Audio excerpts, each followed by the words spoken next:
You're not coming home for Christmas? Right. That's what my sister texted me 3 days before Christmas Eve. No context. No hey, how are you? Just that. I stared at it for a solid minute thinking, WTF does that even mean? I'm Nate, 32, graphic designer, live in Portland, small apartment, big piece. My family lives about 4 hours away, nothing crazy, just far enough that I gotta plan a trip. And for years, I did. Every holiday, every birthday, every random-ass barbecue that my mom called a get-together, I showed up, even when I didn't want to. Even when I had to move projects around, deal with airport hell, or sleep on the world's lumpiest air mattress in my parents' guest/laundry room, because I thought that's what you're supposed to do when you're family. Last year, I spent almost $1,200 just flying back and helping cover some of the expenses because my dad said things were tight. I didn't blink. I sent the money, showed up with gifts, and even fixed their damn Wi-Fi because no one else would. So yeah, that one-liner text from my sister hit different. I replied, "Why wouldn't I come?" She just hit me with, "Oh, we thought with your work and all. Maybe you were staying put this year." I work remote. They know that. I literally offered to design the invites for the holiday party last month. This wasn't about my schedule. Something was off.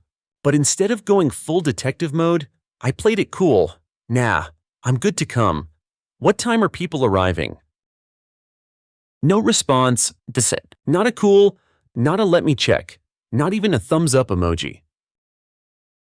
Radio silence. I don't know if you've ever had that moment where your brain goes from confused to suspicious real fast. That was me, just sitting there, coffee in one hand, phone in the other, realizing they're hiding something. So I called my mom that night, straight up. "Hey Ma," I said, "just checking in about Christmas. Do I need to bring anything?" There was a pause, a too long pause. Then she goes, "Oh, hun, I thought I told you, we're not really doing anything this year." I blinked. "What do you mean not doing anything?"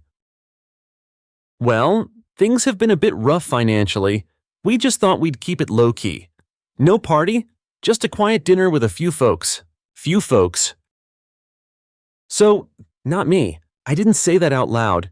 I just nodded to myself and went, "Got it." And she says, "Get this, don't worry, we'll FaceTime you after dinner." Bro, I felt like someone drop-kicked me in the gut. I said, "Sure," hung up, and just sat there, staring at the ceiling, angry. Yeah, but not the shouting kind. The numb, tired kind. The kind of angry where you realize this ain't the first time. And maybe you've just been too blind or too damn hopeful to admit it. I texted my sister again later that night. "So no Christmas dinner, or just no dinner with me?" She left me on read. No response. That's when it hit me. They didn't cancel Christmas. They canceled me. And here's the messed up part, I still wanted to believe it was a mistake. Maybe they forgot to include me in a group message. Maybe they were going to surprise me. Maybe, but nah. The next night, I got a ping on Instagram. My cousin Jen posted a story from my parents' living room. Lights everywhere, full tree, fireplace on, laughter, people, food, freaking charcuterie board shaped like a Christmas wreath, and right in the middle of it, my sister, in a sparkly red dress, holding a champagne flute. I laughed. I literally sat there and laughed like an idiot because it was so damn ridiculous. I wasn't invited. I wasn't even acknowledged. I was straight up ghosted from my own family's Christmas. I didn't text. I didn't call. I didn't rage post. I just shut down. I turned off my phone, grabbed a six-pack, and sat in the dark watching Die Hard for the 3rd time that week. And yes, it's a Christmas movie. Fight me. By the time Christmas morning came around, I figured they'd at least send a Merry Christmas text. Something. Nope, nothing. So I poured some coffee, lit the little pine-scented candle my coworker gave me, and told myself it didn't matter. Screw them. I'm better off without the drama. But that was a lie. Because later that day, my dad texted me, "Not Merry Christmas. Not sorry about the misunderstanding. Just, hey, can you send $2,700 for January rent? Need it by tomorrow." No shame, no explanation, no mention of the party. I stared at that message so long my phone dimmed out, and then something inside me snapped. I opened my banking app, canceled the auto pay for their mortgage, pulled the plug on the Netflix account I'd been funding for 6 years, changed the passwords, shut down the Venmo link they used just in case. And I texted back one line, "Ask Santa." Blocked his number. That night, I didn't sleep, not because I was upset. Because I finally felt done. The next morning, my phone lit up like a Christmas tree. Missed calls from mom, from my sister, even an unknown number I'm 99% sure was my dad borrowing a phone. I didn't answer a single one, and you know what? I wasn't even tempted. I made coffee, played some chill jazz, and started clearing out every digital breadcrumb that tied me to them. Spotify gone. The joint Amazon account they used to surprise each other but actually just used my Prime for 2-day shipping. Cancelled. Utilities for their cabin? Yeah, turns out those were still under my name. Cut off. I didn't rage, I didn't scream, I just detached. It felt surgical. Clean, precise, cold, and it scared me a little. How easy it was. Around noon, I get this email from my mom. Subject line, "Let's talk." Classic move, vague, non-committal, zero accountability. I clicked it anyway. "Hi, sweetie. I think there's been some kind of misunderstanding. Can we please talk? We were just trying to make the holidays stress-free this year. I didn't mean for you to feel left out. Call me when you can. Love you." No apology, no explanation, just a gentle pat on the head like I was being too emotional. Nah, screw that. You don't accidentally host a 30-person holiday bash in the house your son used to help pay for while pretending to be broke. I didn't reply. Instead, I started going through my banking history. I wanted to know just how deep the rabbit hole went. Dude, $1,000 here, $400 there, Uber rides, groceries, even a damn bill for a dental procedure that wasn't mine. I started tracking it, built a spreadsheet, color-coded it. Yeah, maybe I went a little overboard, but honestly, it felt like therapy. While I was still knee-deep in receipts and transaction IDs, my email pinged again. This time, from my sister. Subject, "You're being dramatic." That was the actual subject line. I kid you not. I clicked it. "Look, I know you're mad, but you not being invited wasn't personal. It was just easier. You always get so tense at family stuff, and mom didn't want drama. Everyone just wanted to enjoy the holiday. I hope you can understand that and not make this a bigger deal than it is." I had to read that twice. Easier. I was too tense. That's rich coming from the same person who once threw a wine glass because someone forgot to bring gluten-free stuffing. But again, I didn't respond. I just added it to a folder I made called Receipts, because that's what this was, now a record. I wasn't looking for revenge, I was building evidence.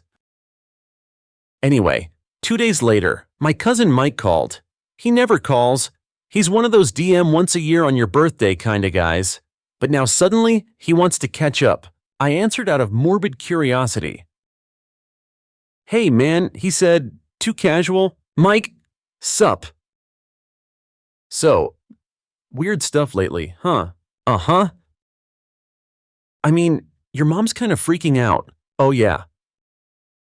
"Yeah, said you blocked everyone and pulled the plug on everything. What's going on?" I didn't sugarcoat it.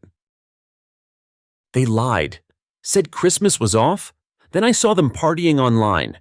Then they asked for money like nothing happened. So I'm done. He was quiet for a second.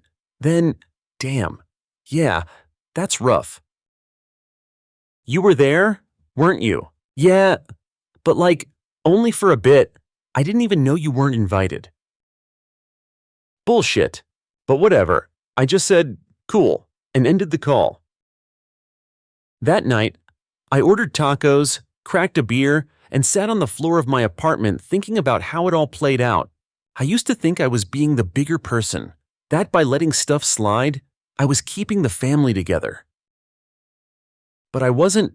I was just being convenient. I was the emotional band-aid, the ATM, the fixer.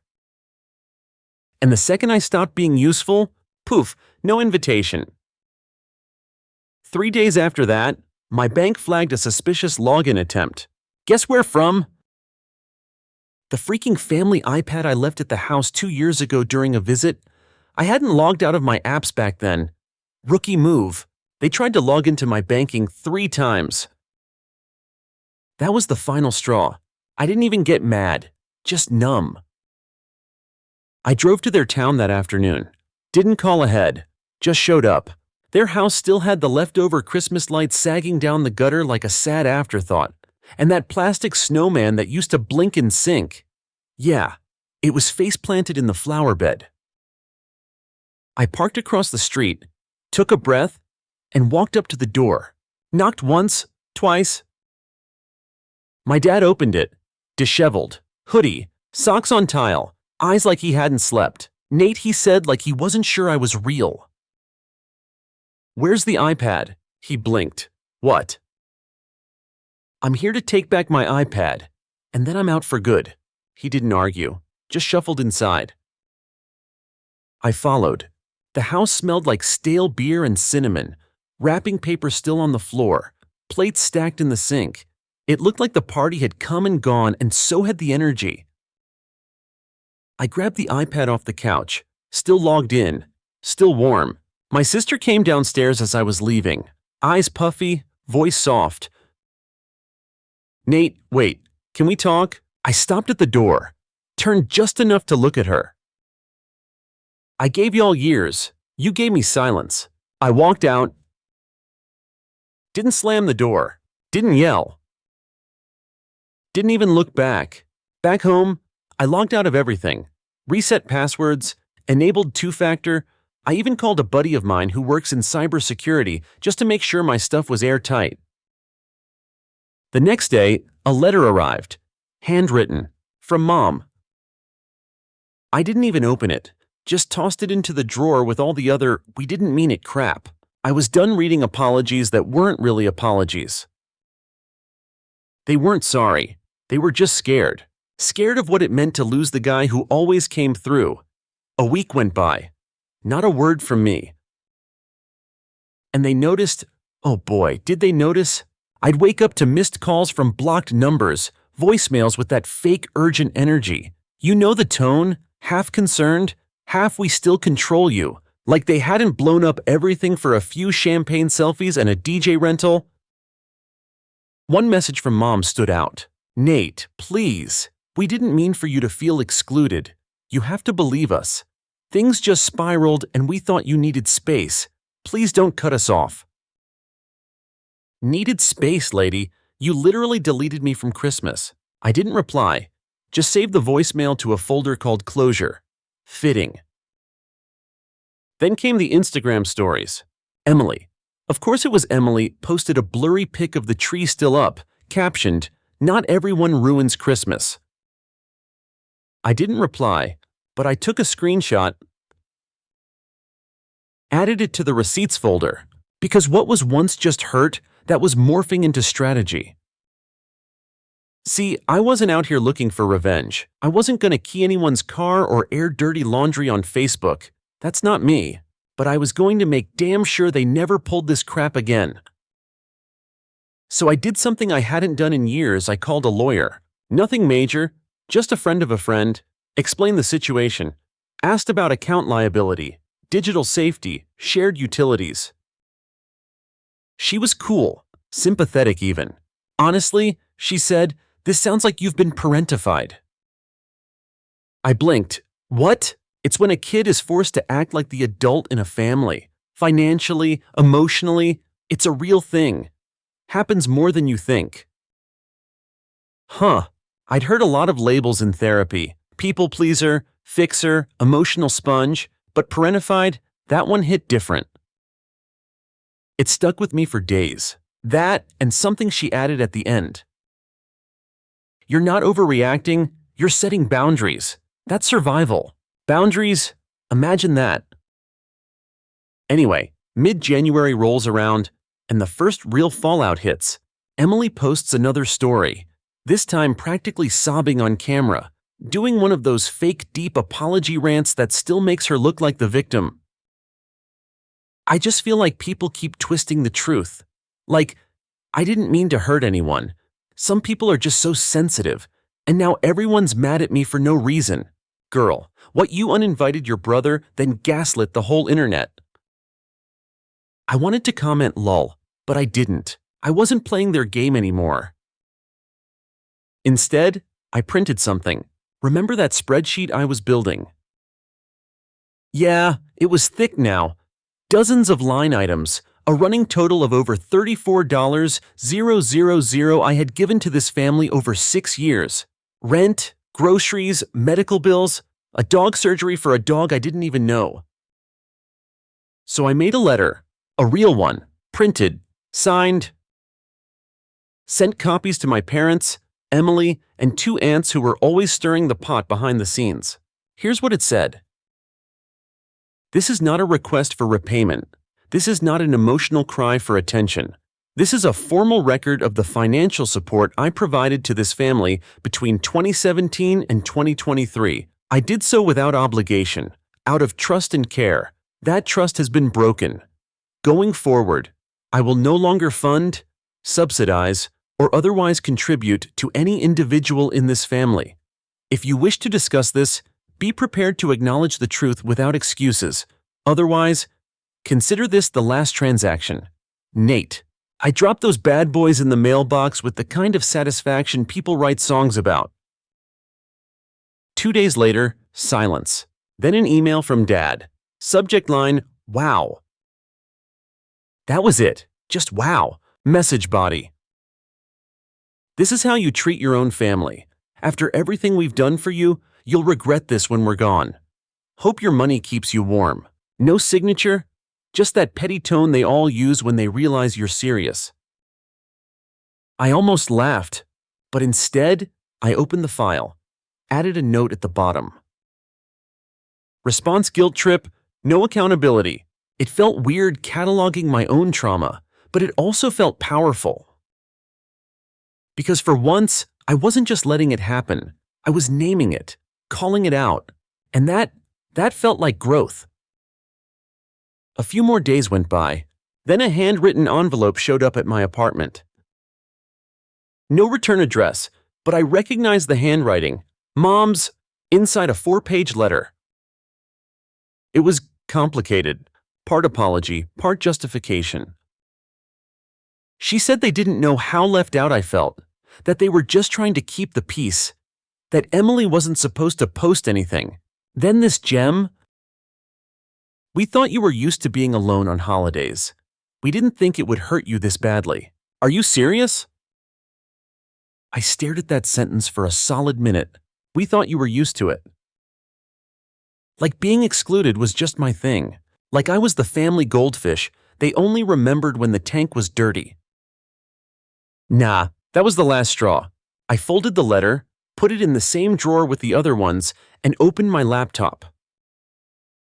I logged into the family streaming services, unsubscribed from everything, and changed the passwords to nonsense strings like D1, Sphinx7 Ion 4 LIF. Just to make it clear, you're out of my accounts, out of my wallet, and slowly out of my life.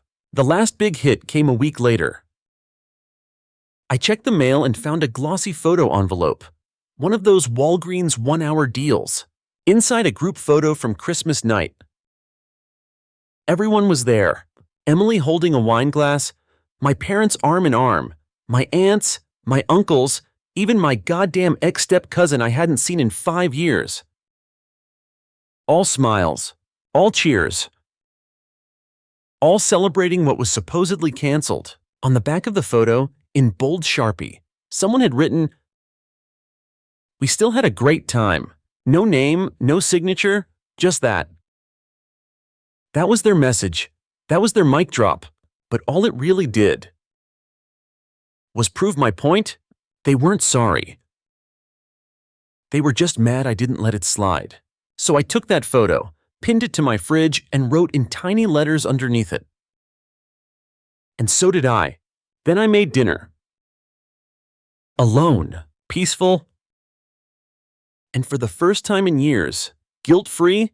It's weird how fast things shift when you stop pretending. I started sleeping better.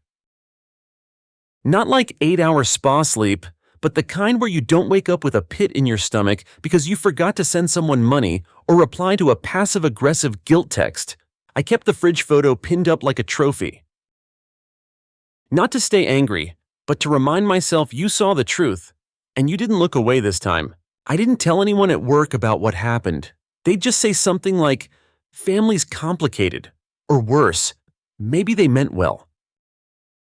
Nah, this wasn't some hallmark miscommunication. This was years of being the backup plan. Anyway, late January, I took it a step further.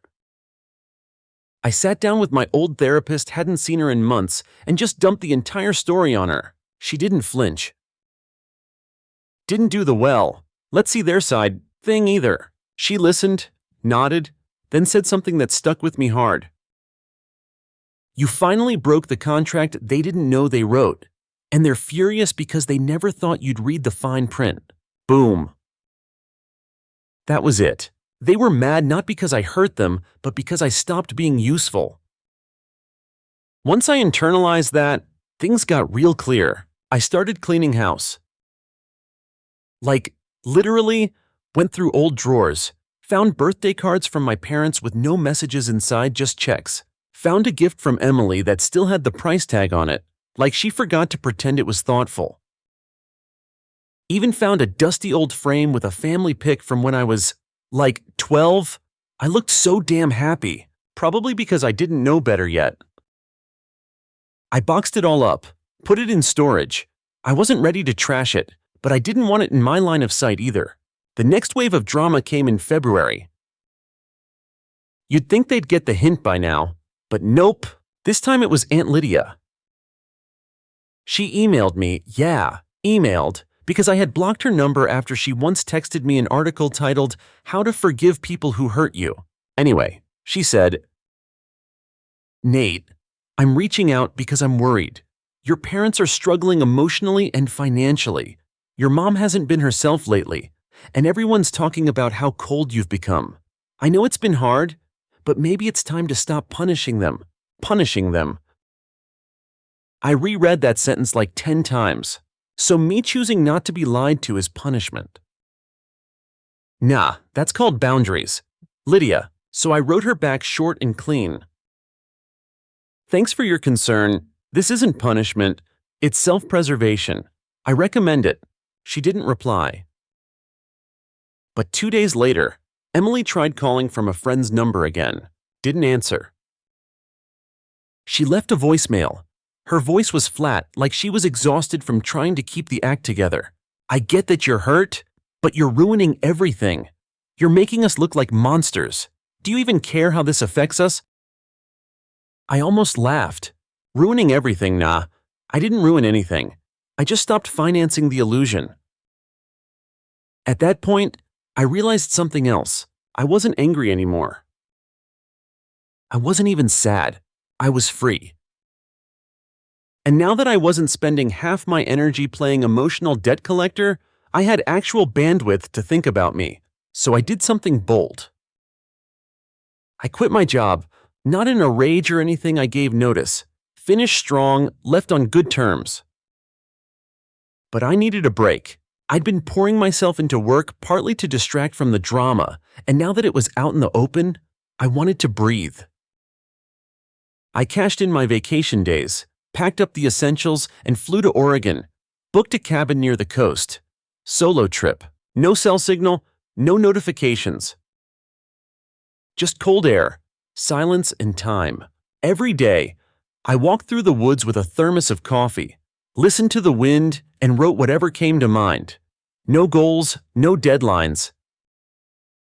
One morning, I wrote something in my notebook that gave me goosebumps. They didn't just take advantage of me. They trained me to believe I had to be taken advantage of. And now I'm unlearning it, one day at a time. I sat with that for a while. Not gonna lie, I cried. But it wasn't a breakdown cry. It was a release. I didn't know I was still carrying that much weight until it finally left me. And right there, sitting on a mossy bench with birds chirping like an overproduced nature app, I made a decision. I was gonna leave the city, move somewhere fresh, start from zero, not because I was running away, but because I was finally choosing for myself. When I got back from the trip, I put the plan into motion. Found an apartment in San Diego, more light, more space, better energy. Signed the lease, hired movers, no announcements, no big life update posts, just peace. Packing day, I found something weird. A small, crumpled note wedged behind my bookshelf. Looked old. Must have fallen behind years ago. It was a post-it from my mom, from back when I was in college. Thank you for covering the rent this month. You're a good man. I'm proud of you. I stared at that for a long time, not because it made me emotional, but because it reminded me that there was a time they saw me as a person, not just a wallet. But that time was gone, so I folded the note neatly, put it in my wallet, and took it with me. Not as a keepsake, as a reminder that I get to decide what kind of man I am, not them. The morning I moved, I got one last ping. A new number, voicemail only. Dad's voice, flat and resigned. You win. Happy. The house is a mess. Your sister won't talk to us. We're broke. Your mother's depressed. You did this. Hope you're proud. And I smiled. Not out of cruelty, but because that message said everything I needed to know, they still hadn't learned a damn thing. They thought this was about winning. It wasn't. It was about surviving. And now, finally, moving to San Diego felt like changing universes. The sun hit different here. Maybe it was the space, or maybe it was just the fact that nobody around me knew my name or what I'd been through. No pity eyes, no family gossip, just anonymity and ocean air. I didn't make some dramatic announcement online. No new chapter begins Instagram post, no location update, nothing. I just left, and honestly, that silence was a gift. I found this quirky little apartment a few blocks from the water-white walls, creaky floors, a balcony that caught the morning light just right. I furnished it with my own stuff for the first time in years. Not hand-me-downs, not things Mom thought would match the couch. Just stuff I liked.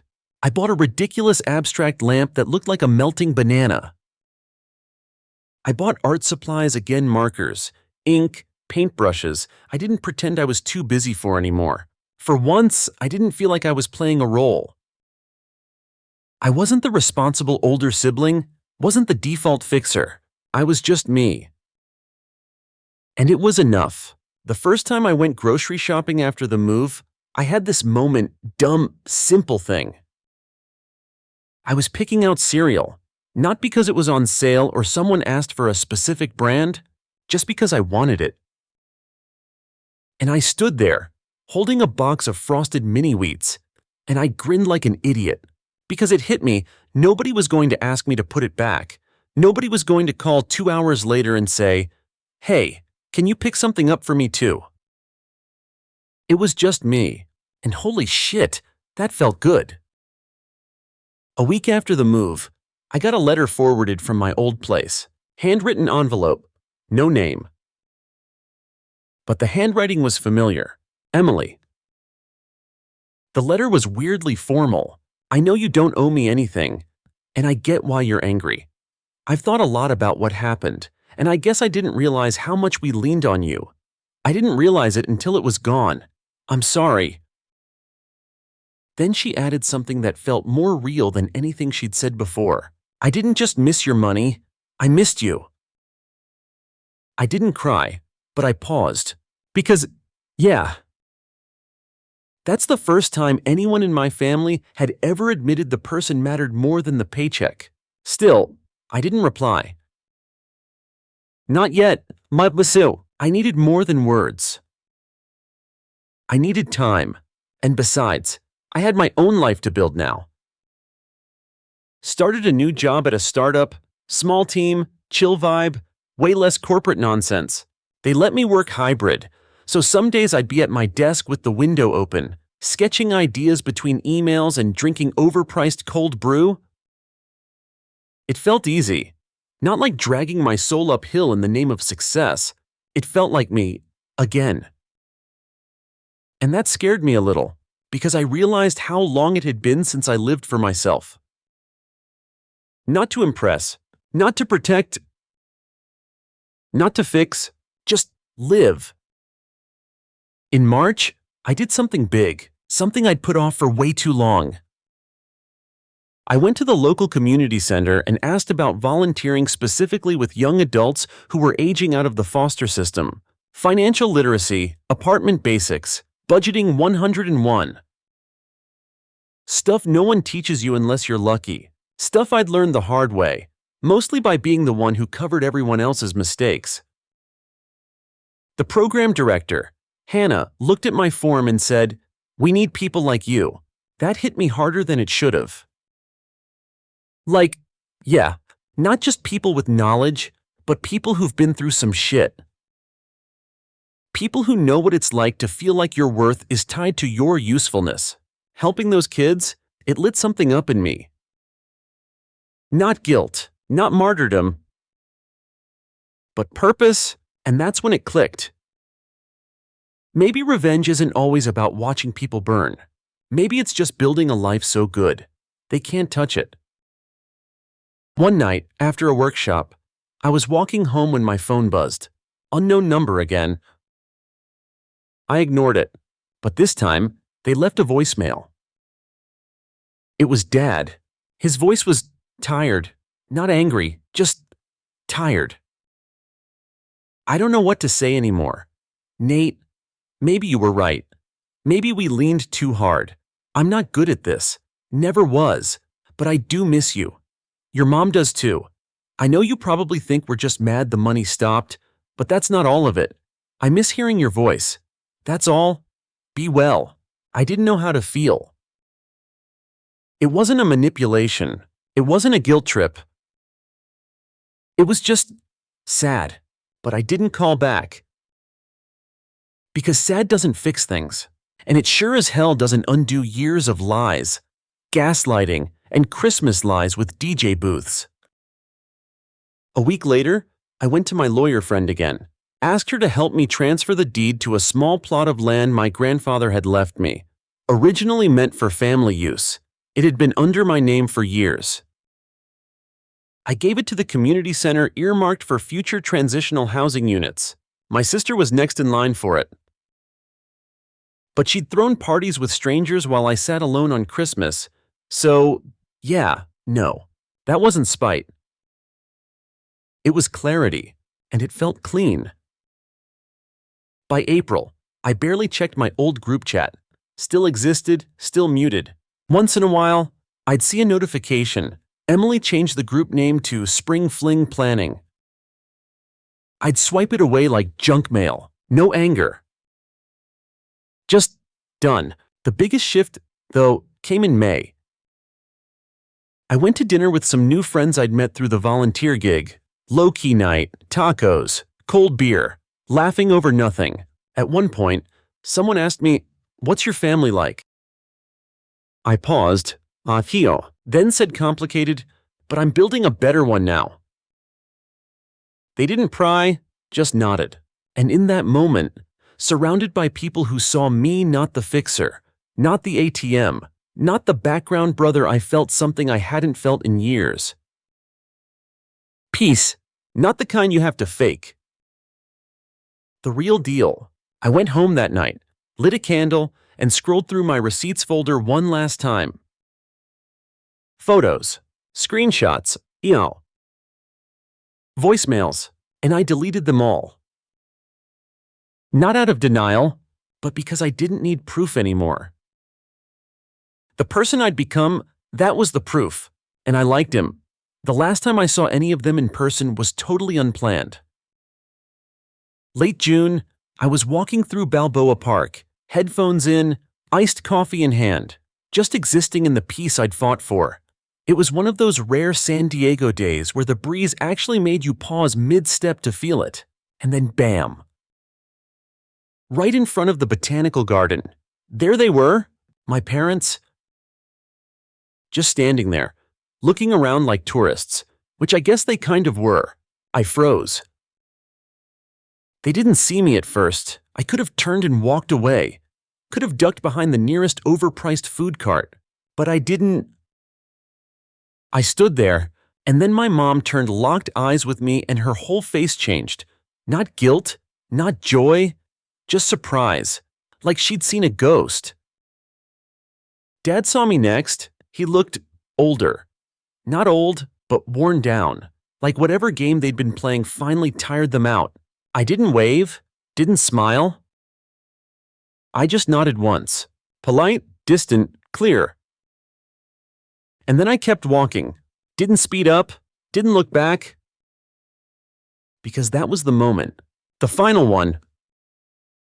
Not dramatic, not loud, just final. That nod said everything. I see you, I remember, but I'm not going back, and I didn't. That was the last real interaction. Sure, a few messages trickled in here and there. An email from my mom with the subject line, "Just wanted to say hi." A LinkedIn connection request from Emily LOL. A letter from my dad that came folded in half like he couldn't even be bothered to find an envelope. I didn't open them. Didn't reply. Not because I was angry, but because I was done feeding the dynamic. There's this myth that closure requires conversation, that you need a final sit-down, some emotional showdown where tears are shed and people own up. But that's just a lie we tell ourselves to delay healing. Closure isn't always a handshake. Sometimes it's a door quietly closing behind you while you walk into a life they'll never be invited into again. That summer, I built something new. Not some grand cinematic rebirth, nothing that dramatic, but I started painting again seriously. Joined a community arts co-op. Showed up every Saturday with coffee and canvases and let myself exist without trying to prove anything to anyone. And people noticed. Not the art me. Like, me. There was this woman named Sadie who ran the ceramics table. One Saturday, she just looked at me and said, "You've got this calm to you. Like, unbothered. Were you always like that?" And I laughed. Because hell no, but damn if that wasn't the best compliment I'd had in years. She wasn't wrong, though. Unbothered. That's what I was becoming. Not unfeeling, not bitter, just solid. Like I'd finally regrown the parts of me that had been hollowed out by always being what everyone else needed. And the kicker, they kept trying, even into the fall. Emily emailed about maybe meeting halfway for Thanksgiving. No pressure. My dad sent me a voice memo after apparently finding my new number through a friend of a friend. I don't want to argue. Nate, I just want to talk. Just want to rebuild. We can start fresh. Fresh. Fresh is what you get at the farmer's market. Dad, not after years of gaslighting and emotional IOUs. I saved the memo. Then deleted it, not to be cruel, but because I finally understood something huge. Forgiveness isn't the same as access. I forgave them. Really, I didn't wish them harm. Didn't spend nights drafting angry emails or imagining confrontations. I let it all go, but forgiveness doesn't mean they get to come back. It doesn't earn them a seat in the life I built without them. That seat reserved for the people who showed up when it mattered. The friends who texted "you good" on Christmas Eve. The mentor who reminded me I wasn't crazy, just exhausted. The kid at the community center who once asked, "How do you know when someone really cares?" And I told him, they don't disappear when you stop being useful. That's the lesson. That's the core of this whole damn thing. Love without expectation, support without strings, and walking away when the math doesn't math anymore, no matter how long you've called it home. There's no big mic drop ending to this story. No reunion, no viral Reddit thread with karma points and applause, just me. Living, free. One quiet morning in November, almost a year since it all started, I got a postcard in the mail. No return address. Just a photo of a family gathered around a fireplace. It looked staged, like something from a catalog. On the back, someone had written, "Still thinking of you, always will." I looked at it for a second, then I slid it into the drawer next to my spare batteries and extra light bulbs. Not out of sentiment, just in case I ever needed a reminder of why I chose peace over performance. And then I went outside, walked down to the beach, and let the wind carry the rest of it away. Story 2. Hey there. I never thought I'd be the guy sharing his life drama online, but after everything I've been through, I figured why not? I'm Marcus, I'm 38 now, and just 2 years ago, I thought my life was pretty normal. I worked as a site supervisor for a general contracting firm, rented a small house in a quiet town, and had a wife, Natalie, who I thought was in it with me for life. She wasn't flashy or loud. We had our routines, inside jokes, and Friday night takeout rituals. I thought we were solid. I was wrong. It all came crashing down the night of our anniversary. I left work early, grabbed her favorite dessert, and walked into our place hoping to surprise her. And I did surprise her, just not in the way I planned. I found her in our bed, with someone else, naked, and the worst part, it wasn't just anyone, it was Jordan, our neighbor. Yeah, the guy who borrowed my tools and offered to help fix our fence last summer. I just stood there, dessert box in one hand, heart in the other. Natalie? She didn't even look guilty. She was just irritated, like I'd interrupted her lunch break. Not her affair. She pulled the sheet over herself and muttered, "We need to talk. No apology, no shame, just entitlement." That night was the beginning of my spiral. The next few weeks were a mess of half-truths, cold silences, and gaslighting. Natalie tried to convince me it was just a moment of weakness, but when I checked her phone, I found texts going back months of lies, hookups, and even plans to go on vacation with Jordan behind my back. The betrayal gutted me, but it wasn't just her. It was my sister, Brooke. See, Brooke and I had been close since we were kids. She was a single mom with 2 boys, and I'd been there through all of it. Fixed her car when it broke down, paid for school stuff when she was short, even helped with rent once or twice. I thought we were a team. Until I found out she'd been hanging out with Natalie. Going out for brunch, spa days, wine nights all funded by my ex. At first, I thought maybe she was trying to stay neutral, but then she posted a photo on Instagram, her Natalie and Jordan, #brunchsquad. It felt like a punch to the throat. When I confronted Brooke, she didn't even flinch, said maybe Natalie cheated because I wasn't paying attention to her emotional needs, like it was my fault, like I deserved it. That was when I realized I didn't just lose my wife. I lost my sister, too. And my parents useless? My mom called it a rough patch. My dad said I should man up and forgive her. Apparently, the vows meant more to them than my dignity. So, I packed what little I had left and moved out. I found a tiny studio apartment over a hardware store. It smelled like motor oil and old pizza, but it was mine, and it was quiet. I laid on the lumpy mattress the first night and stared at the ceiling, trying to figure out how I went from husband and provider to a man with nothing but a broken lease and a mountain of trust issues. Natalie and Jordan. They were thriving, posting beach trips, cooking videos, and couples meditation reels. Brooke was right there with them, living the good life. And me, I was eating canned soup and patching drywall just to cover rent. I almost gave up. Almost, but then something clicked.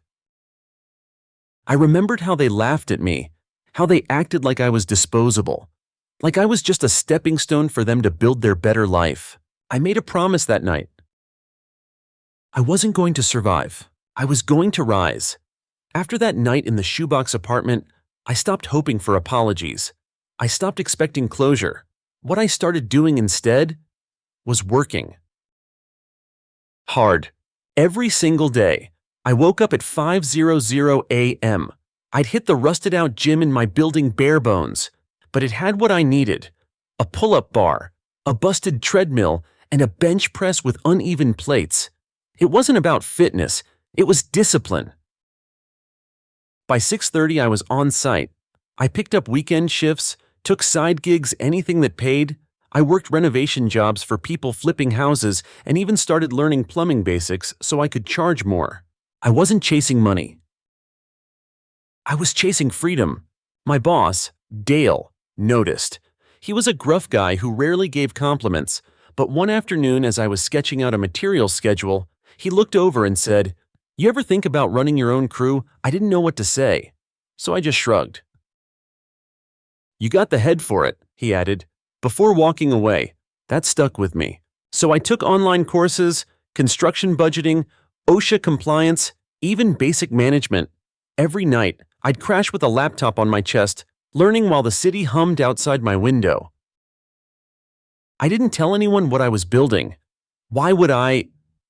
My so-called family had already made it clear they only showed up when there was something in it for them. 6 months later, Dale let me run my first site solo. Just a 3-bedroom remodel, but it felt like my name was finally being stamped on something. That project, it finished under budget, ahead of schedule, and got us 2 referrals. My bank account started growing. Slowly at first, then faster once I picked up steady project bonuses. I got my credit back on track, paid off the last of my debts from the divorce, and one day I realized I could afford a down payment. So I did it. I bought a house. Not a palace, just a modest 2-bedroom with a small yard and a cracked driveway, but it was mine. No landlord, no Natalie, no Jordan, just peace. I didn't tell a soul. Not even when I moved in. The day I got the keys, I stood in the empty living room with a beer in my hand and just listened. Nothing but the hum of the fridge and the faint creak of wood beneath my boots. That silence felt like victory, but victory doesn't stay private for long. 2 weeks later, I got a text from a number I didn't recognize. "Hey big bro, long time. Can we talk?" It was Brooke. I didn't respond. The next day, I pulled into my driveway after work and found her sitting on the front step with her kids and a mountain of bags. I got out of my truck slowly, my stomach sinking. "Hey," she said with a smile that didn't reach her eyes. "I know this looks bad, but can we come in?" I crossed my arms. "You brought your kids in suitcases before even asking if you could stay." She looked down, fake shame in her expression. "We got evicted. The landlord sold the building. We have nowhere else to go. Try mom and dad." "They said no," she replied. "They said they're too old to take in the boys. Please, Marcus, just for a little while." I looked at my nephews. They were innocent in this, but Brooke wasn't. She'd picked Natalie's side, mocked me, disappeared when I was at my lowest. "I can't take care of you. Brooke, I just got here myself." Her face twisted. "So that's it. You're just going to let your own family live on the street." I took out my wallet and pulled out a few hundred in cash. "This'll cover a cheap motel for a few nights," I said, handing it over. "After that, you're on your own." She stared at the money like it was an insult. "You think this makes up for turning your back on us?" "No," I said. "It just makes it easier for you to walk away." The next few days were chaos. My phone blew up with calls from my parents, telling me I was heartless, that Brooke was just struggling, that I had a duty. Funny how they never said that when I was the one scraping by on instant noodles. I blocked them. I thought it was over, but a week later, I got a message that made my stomach flip. "Marcus, I'm sorry. Can we meet? Natalie? I didn't reply right away. Curiosity got the better of me. I told her to meet me at a diner near my job. No way was she stepping into my house. When I saw her walk in, I barely recognized her. No makeup, faded hoodie, hair in a knot. She looked tired. "Thanks for coming," she said, sliding into the booth. I didn't speak. I wanted to apologize. Jordan left, took my savings, I'm back at my mom's, and…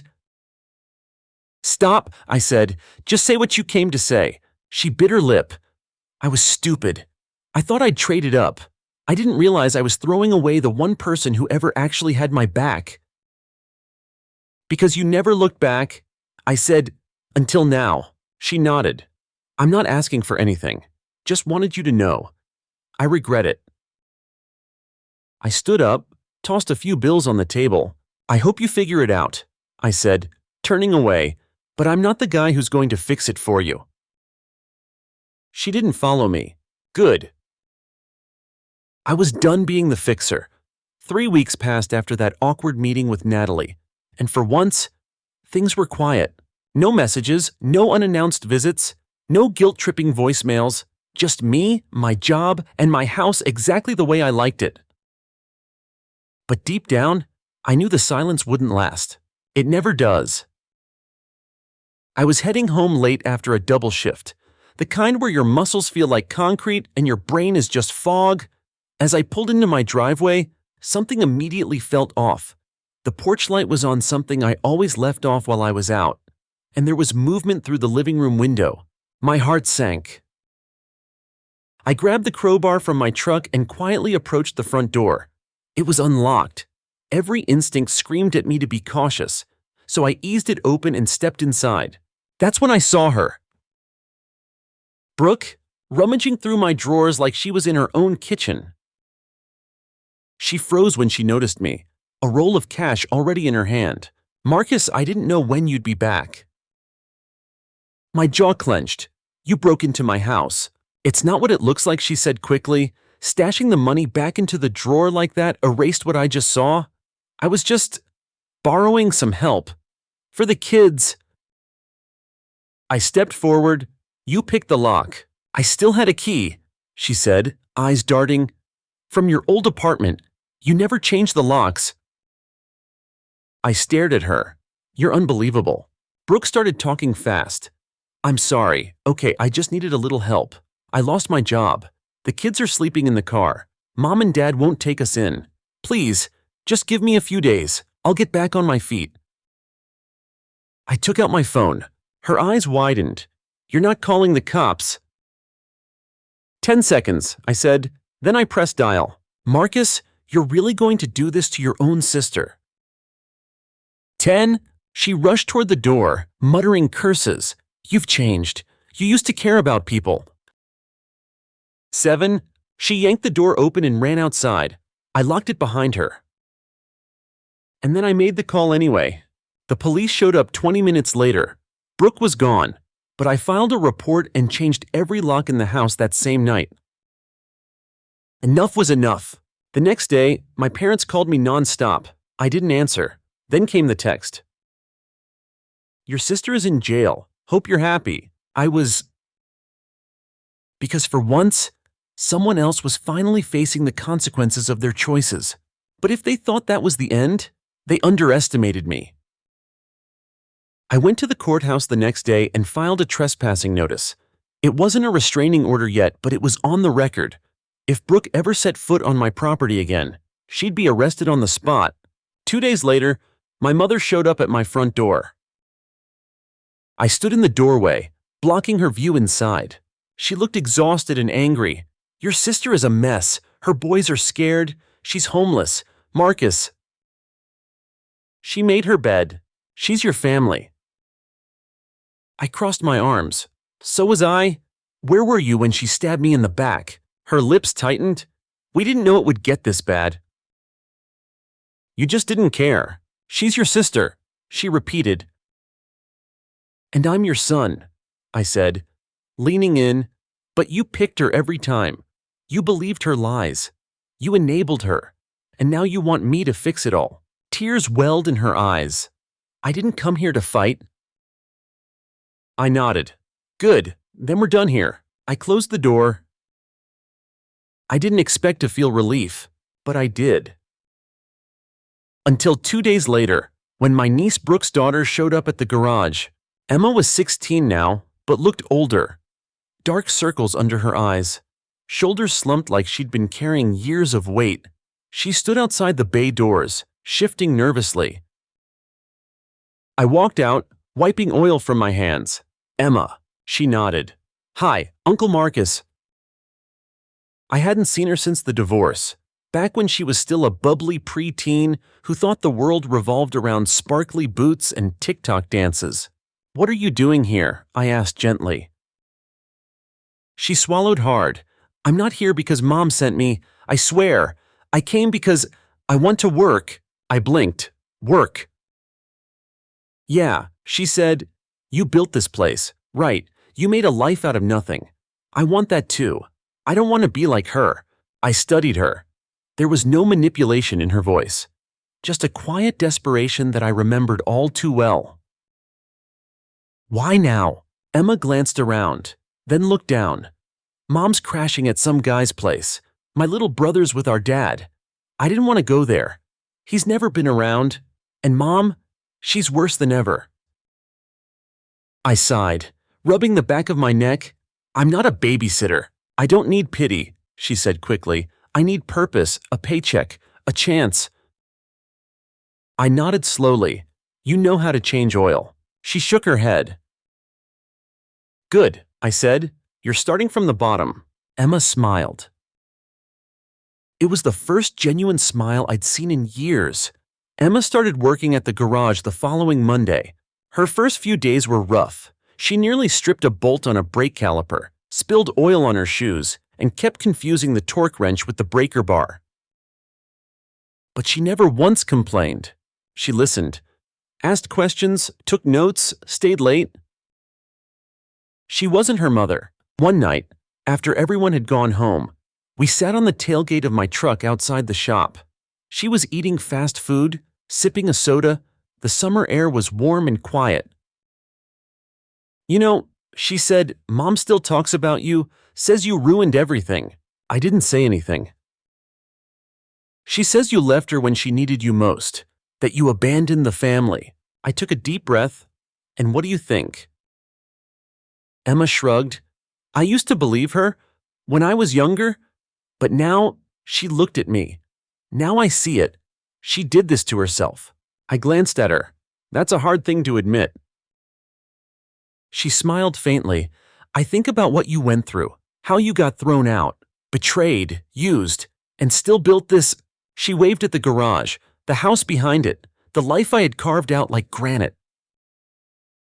You didn't just survive, she said, you rose. I swallowed a lump in my throat. That night, I gave her a proper employee badge. She cried. I pretended I didn't see it. Weeks turned into months. Emma became one of the crew. Greasy hands, confident voice, new boots scuffed from work and pride. She was learning not just how to fix cars, but how to fix her own damn path. Then one evening, something I'd buried deep finally surfaced. I was cleaning out the garage office when I found a small box in the bottom drawer. It had my name on it. My ex-wife had packed it years ago. Inside were old photos, scraps of memory, me and Natalie on our wedding day, a card from Megan after I helped her move, family photos from birthdays, holidays, laughter that, in hindsight, felt like staged scenes from a fake movie. I stared at them for a long time, and then I threw them into the fire pit behind the house. Not out of hate, out of peace. Those memories didn't define me anymore. They were just echoes of the man I used to be, the man who let people trample him, thinking love meant sacrifice without boundaries. Now I knew better. And the universe, in its twisted sense of humor, decided that was the perfect time to test me again. The next morning, a letter came in the mail. No return address, just my name, handwritten. Inside was a single note. They're kicking me out of the shelter. I have nothing left. Please, just 5 minutes. Brooke. I stood in the doorway with that letter, heart calm, mind sharp. I knew what I had to do. I drove to the shelter not to offer a place to stay, but to return the last of her things.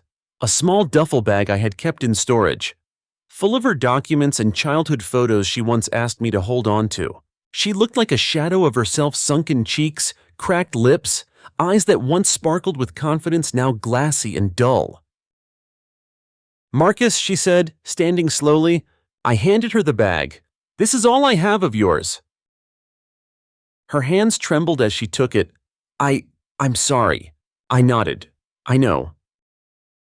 She looked down. "I thought I could win. That Natalie would make me rich. That you'd always be around if it didn't work. And—" She looked up, tears in her eyes. "You were the only one who never asked for anything. And I took that for granted." I let out a slow breath. "I forgive you, but I won't fix you." She nodded. And for the first time, she didn't beg. I left her there, and I didn't look back. Back at home, Emma was in the driveway, covered in grease and holding a spark plug. "Everything good?" she asked. "Yeah," I said, tossing the letter into the trash. "Everything's finally good." That weekend, we held the grand opening of the new garage expansion. A real event. Food trucks, music, even a raffle. Emma ran the front desk. My crew stood tall, proud, and tired in the best way. I stood at the edge of it all, arms folded, watching something I built become bigger than me. And that's when my dad showed up. He was thinner now, grayer, standing awkwardly near the snack table, watching me. I walked over, not angry, just curious. "Didn't expect to see you," I said. He nodded. "Wasn't sure you'd want to." I let the silence stretch. "You were right," he said finally, "about everything." I waited. "We didn't protect you. We took the easy way. Believe the one who cried loudest, not the one who stayed quiet." I didn't say anything. He continued, "Your mom, she passed last month." That hit like a hammer I didn't see coming. "I'm sorry," I said quietly. "She never stopped hoping you'd come back. She knew where to find me." He nodded. "She just didn't know how to apologize." I looked at him. "And you?" "I'm learning." I looked over at Emma, laughing with customers, living proof that change was possible. "You're not staying here," I said. He nodded again. "Didn't expect to. Just wanted to see what you became." I extended a hand. "I became someone I'm proud of." He shook it. And that was enough. No long hugs, no grand reconciliations, just two men, understanding each other too late but still better than never. As the sun set that evening, Emma sat next to me on the porch. "Your dad looked different." "He is," I said, "a little." She nodded. "Think you'll ever forgive him?" "I already did," I said, "but that doesn't mean we go back." She leaned against me. "Thanks for not giving up on me." I looked at her and smiled. "Thanks for showing me it wasn't all for nothing." We watched the sky change colors. For once, I didn't feel like I was waiting for the next storm. I had weathered them all. This was my piece. Story 3. My name is Ethan Morrow. I'm 32 and I learned the hard way that being the responsible one in a broken family isn't a badge of honor, it's a leash. I own a plumbing company, nothing flashy, but it's steady. I have a crew of 7, decent contracts, and most importantly, I built it from nothing. I didn't have college degrees or trust funds. I had grit, bad knees, and a relentless alarm clock. Growing up, my parents always talked about family first. That phrase was thrown around like gospel. But as I got older, I realized what they actually meant was Ethan first when we need something. My younger brother, Kyle, now 28, was the opposite of me in every way. Charming but aimless, broke but entitled, and somehow always the one getting praised. He still lives at home, still unemployed, still coasting on excuses. Whenever we had family dinners, the few I still showed up for, my dad would always say something like, "Kyle might not have a job, but he has heart." And my mom would nod, smiling as if Kyle just came back from war. I used to laugh it off, tell myself I didn't need their validation. I had my business, my own apartment, my independence. But deep down, I just wanted to be seen. One night changed everything. It was my mother's 60th birthday. I'd organized the whole thing, catered dinner, rented the space, even hired a local jazz trio because she used to love live music. It cost me nearly $5,000, but I didn't mind. I wanted her to feel special. The evening started fine. Everyone dressed up. The food smelled amazing, and for once, I thought maybe this was the moment I'd finally feel like part of something. Then came the toasts. My dad stood up, glass raised. "Here's to the soul of this family," he said, beaming. "The man who never gives up, who's always there when we need him. Kyle." Applause, laughter. Kyle smiled like a cat that swallowed the canary. I looked around, waiting. Maybe there was more. My mom chimed in. "And to Ethan, who always knows how to throw a great party." Everyone laughed. I just sat there, frozen, holding my wine like it might explain why it suddenly tasted bitter. That night, I didn't yell, didn't confront, didn't throw a fit. I just left. No goodbyes, no drama. I got in my truck and drove straight home, and somewhere between the stoplight on 12th and the gas station near my apartment, I made a decision. I was done. Done paying their bills, done showing up just to be invisible, done pretending being needed was the same as being loved. I cut off everything. Phone numbers blocked, joint bank accounts closed, auto payments canceled. At first, it felt wrong, like I'd forgotten something important, like I was letting down people I cared about. But the truth is, they'd let me down first. For years. By the end of the week, the silence hit. No more, "Can you cover the water bill" texts? No more surprise calls from my dad when his car needed repairs. And then the guilt campaign began. My mom messaged me. "Ethan, this is childish. We're family. Talk to us." Then, "Your father hasn't been sleeping. Kyle's worried sick." The irony almost made me laugh. Kyle had never worried about anything in his life except which excuse to use next. The tipping point came a week later. I was at work, under a sink in a rental house when my phone buzzed. It was a fraud alert. Someone had tried to access my bank account from an unknown device. I immediately called my bank. After a few tense minutes, they confirmed it had been locked after multiple failed attempts and someone had tried to change the password. Guess who? It didn't take a genius to figure out it was Kyle. Later that night, I drove back to my parents' house for the first time since the party. They were all there. My mom, my dad, and Kyle sprawled on the couch, holding a beer, smirking like he just won something. I walked in, held up my phone with the fraud alert, and said, "Who did it?" No one answered. Kyle chuckled. "You're really going to throw a tantrum over a login screen?" I stared at him. "You tried to steal from me." He shrugged. "We needed help. You weren't answering. I figured, since you always take care of things." My mom cut in, sharp. "You've made your point. Ethan, you're angry? Fine. But this is your family. You don't abandon your family." My dad nodded. "You think cutting us off proves something? It proves you're selfish." That's when it hit me. They really believed I owed them. That my success wasn't mine, it was theirs, a debt I was supposed to pay forever. I looked around that room and felt something I hadn't in a long time. Clarity. They didn't love me. They loved what I could give. So I turned to the door. My mom grabbed my arm. "You'll regret this," she hissed. I looked her dead in the eye and replied, "Okay." Then I walked out. That was 6 months ago. 6 months. That's how long it had been since I walked out of that house and didn't look back. It's strange how quiet life gets when you stop answering the phone. No more guilt-laced voicemails, no more emergency texts about light bills or rent, just silence. Heavy and golden. For the first time, I was living in peace. I'd moved to a better apartment on the other side of town, bought new tools for my company, invested in myself instead of playing family ATM. My business picked up fast apparently when you stop funneling money into other people's messes. You have more to build your own life. But, of course, peace doesn't last when you're related to people like mine.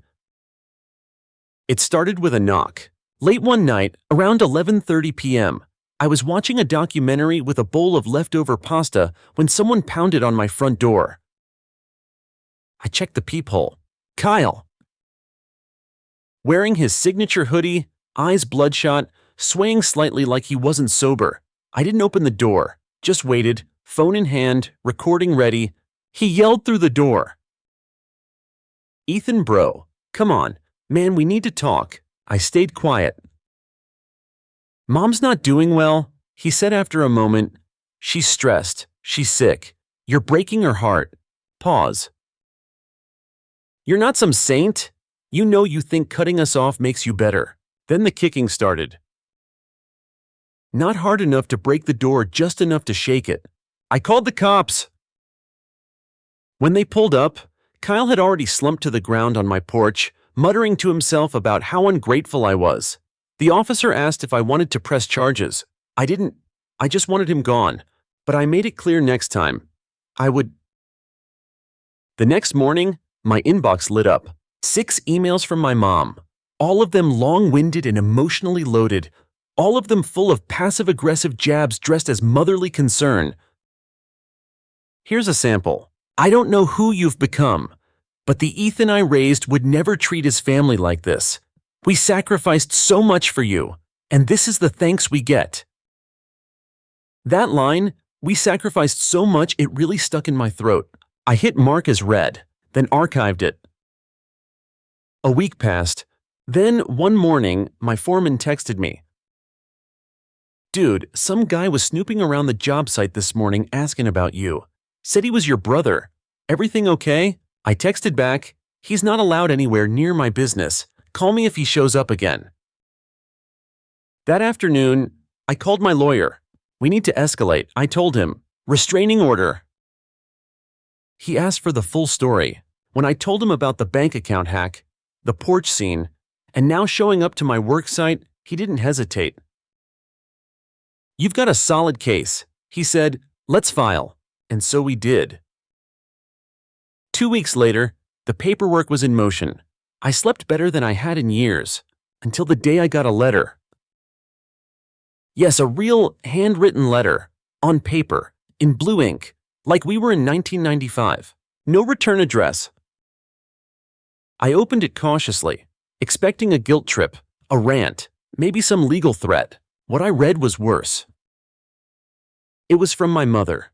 You think you're punishing us, Ethan, but all you're doing is showing what kind of man you really are. Cold, ungrateful, bitter. You'll regret this. That was the line she ended with. You'll regret this. And under it, a photo.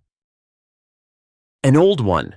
Me at 19 fixing the water heater in their basement, covered in grime, smiling with a wrench in hand.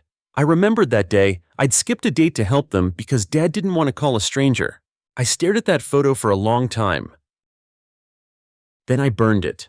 I wasn't that boy anymore. That kid thought love was earned by saying yes to everything, that showing up would finally get him chosen. That kid was gone. 2 days later, things got worse. I came home from a client install and found my front door pried open.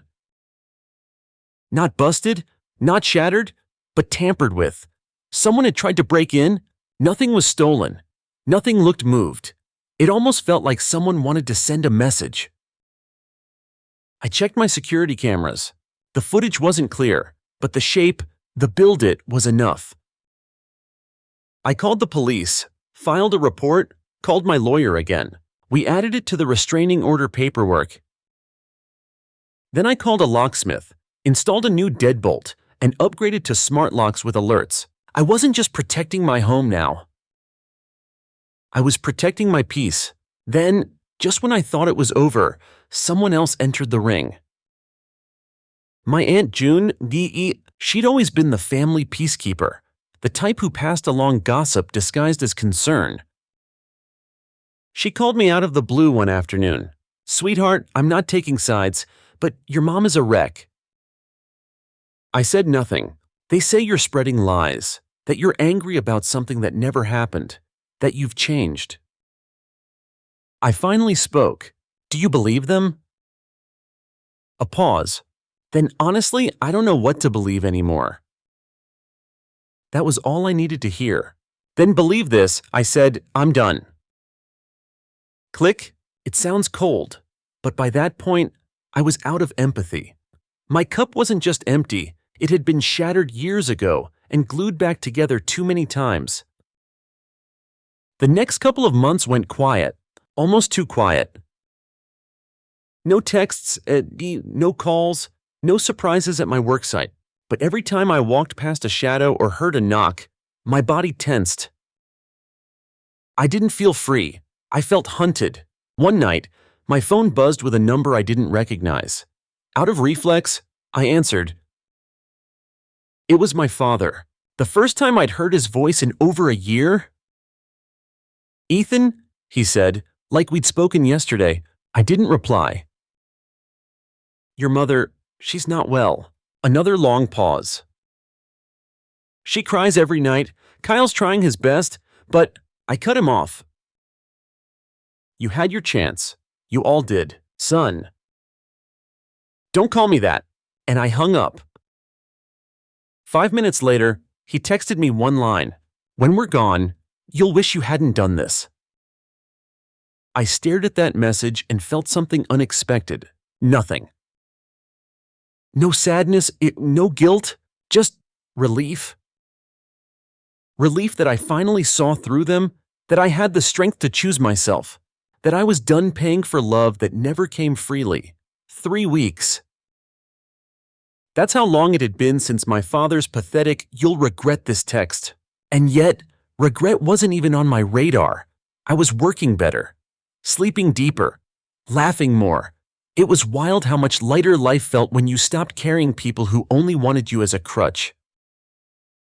But like clockwork, silence in my family always meant one thing: the storm was building, and it came in the form of a visitor I hadn't seen in years. Grandpa Bill. He knocked on my door one quiet Sunday morning.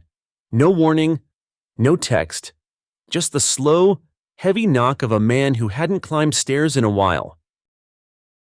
I opened the door, bracing myself. "Ethan," he said, pulling off his flat cap. "You got a minute?" I hadn't seen him since I was a teenager. He'd always been distant, polite, but cold, the type to grunt instead of hug. So yeah, I was confused. "Sure," I said cautiously. "Come in." He walked slowly into my living room, looking around like he expected something fancier. "Heard you've been having disagreements with your folks." I laughed once, dry. That's putting it mildly. He sat on the edge of my couch, knees cracking as he settled in. "I know what it's like to be the one everyone takes for granted," he muttered. "That was me, 40 years ago." I blinked. Wait, you..."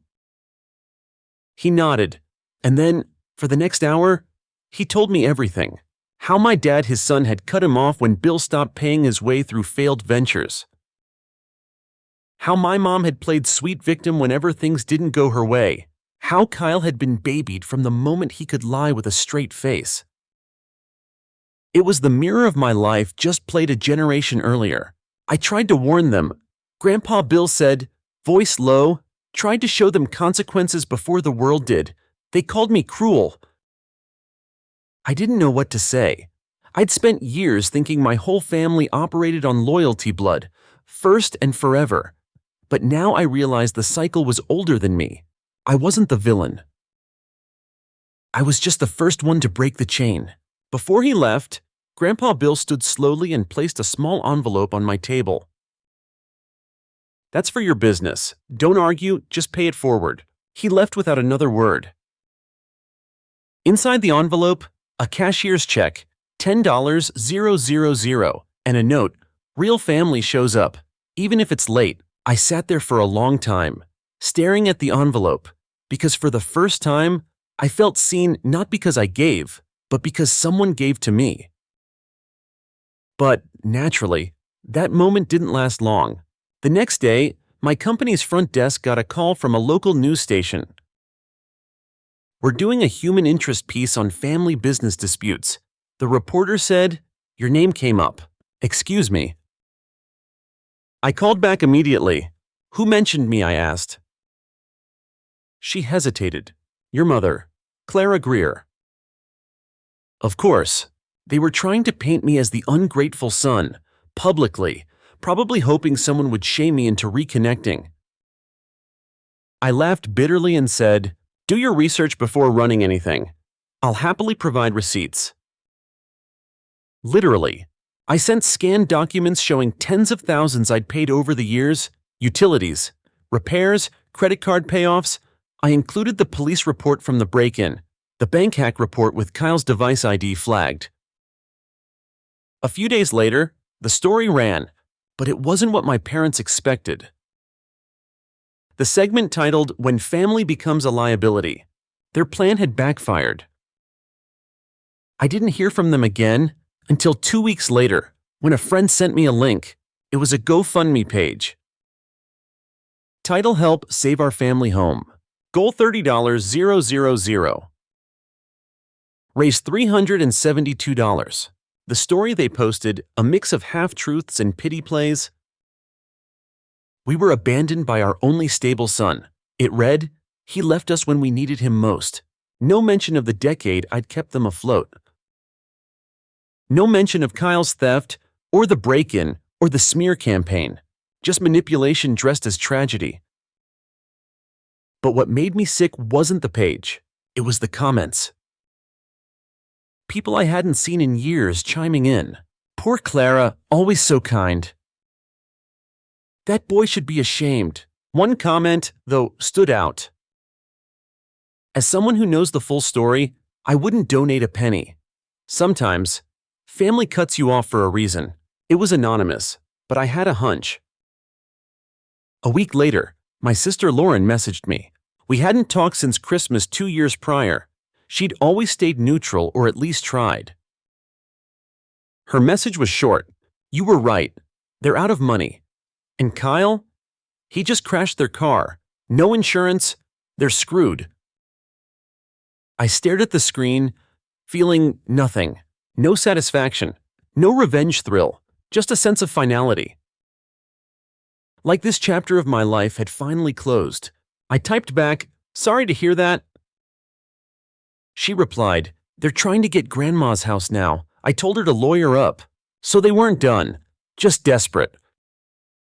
Still swinging at every life raft they could find. I warned Lauren to stay alert. To protect herself. She said she would, that she'd already blocked Kyle after he tried guilt-tripping her too. I didn't feel triumphant. I felt free. Free because I didn't take the bait. Free because I didn't hand them one more inch of my life. Free because the story they spun, the one where I was the cold, selfish villain, was falling apart in real time. They could lie to everyone else. But the truth didn't need permission.